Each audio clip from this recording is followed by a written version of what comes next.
साथियों, जो हम लोग भविष्य में अगर आंदोलन को जन समर्थन वाला आंदोलन ज़्यादा बड़े पैमाने पर करना चाहते हैं, पहले नंबर का काम आपको शहरों से निकलकर गांवों में जाना शुरू करना होगा। अब आपको गांव में जाओ।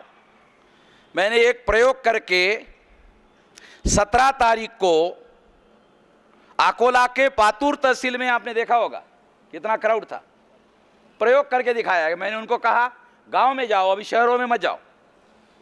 शहरों के लोग 10 सवाल पूछते हैं, 10 सवाल का जवाब दे दो तो ये पता नहीं चलता कि वो समर्थन देने वाले हैं कि नहीं देने वाले। मगर मैं गांव का रहने वाला हूं लक्ष्मण राव, गांव के लोगों को घंटा भर बताओ तो वो क्या कहता है, बताओ करना क्या है।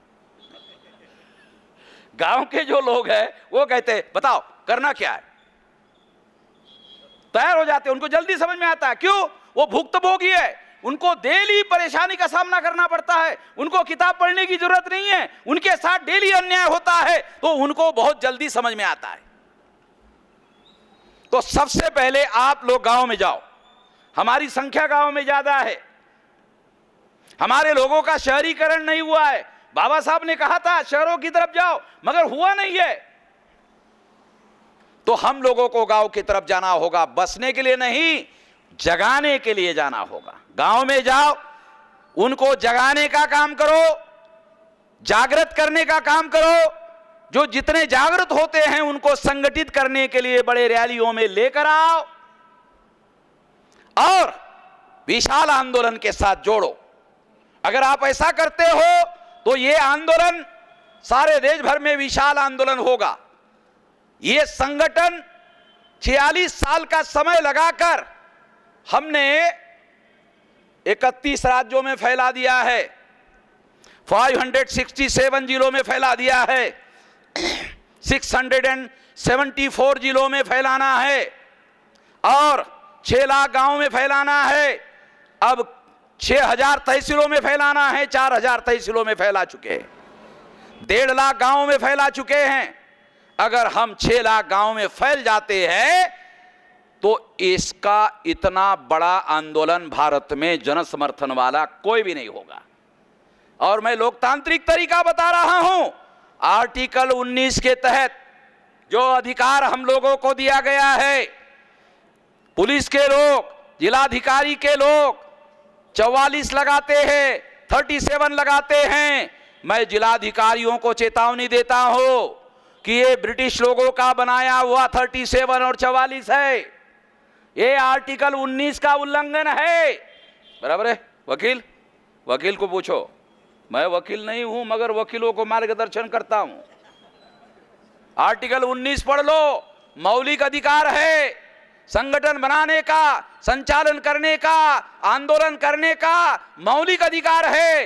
ये अंग्रेजों ने 37 44 जो बनाया है, ये मौलिक अधिकार का उल्लंघन करने वाले आर्टिकल है, इसलिए ये कानूनन नहीं है, ये गैर कानूनी है। कलेक्टरों को लिख कर दे दो, संविधान बड़ा है, ब्रिटिश का कानून बड़ा नहीं है। 26 जनवरी 1950 को संविधान लागू हुआ और अंग्रेजों के जो इंडियन पिनल कोड के आर्टिकल है वो अगर मौलिक अधिकार को कॉन्ट्रडिक्ट करते हैं तो वह गैर कानूनी है। इसलिए आपको 37 और 44 से डरने की जरूरत नहीं है, उसका उल्लंघन करो क्योंकि वह कानूनी नहीं है। मगर हमारा आंदोलन मौलिक अधिकार के तहत, आर्टिकल 19 के तहत, संविधान के मौलिक अधिकार के तहत है और यह किसी के बाप का दिया हुआ अधिकार नहीं है। हम कह सकते हैं हमारे बाप ने दिया हुआ है, बाबा साहब अम्बेडकर का दिया हुआ है, ये किसी के बाप का दिया हुआ, ये गांधी का नहीं है, ये बाबा साहब का है। गांधी बैरिस्टर जरूर थे मगर संविधान लिखने की औकात गांधी जी के पास नहीं थी। गांधी जी भी मानते थे औकात अम्बेडकर के पास है। गांधी जी ने ही सजेस्ट किया अम्बेडकर को दे दो, ये किसी के बस की बात नहीं है, ये अम्बेडकर ही कर सकता है।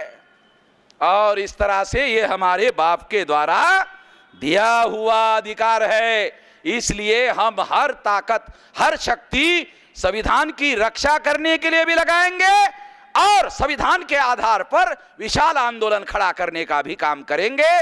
इस मौके पर मैं आपको यही अपील करना चाहता हूं कि आप गांव-गांव जाकर जनता को इस आंदोलन के समर्थन में खड़ा करें। इतना ही काम अगर आप करते हैं तो आने वाले समय में इससे बड़ा काम करने का मैं वादा करता हूं। मैं मंत्रियों की तरह कोई वादा नहीं करता हूं, मैं समस्या का समाधान करने का वादा करता हूं। धन्यवाद।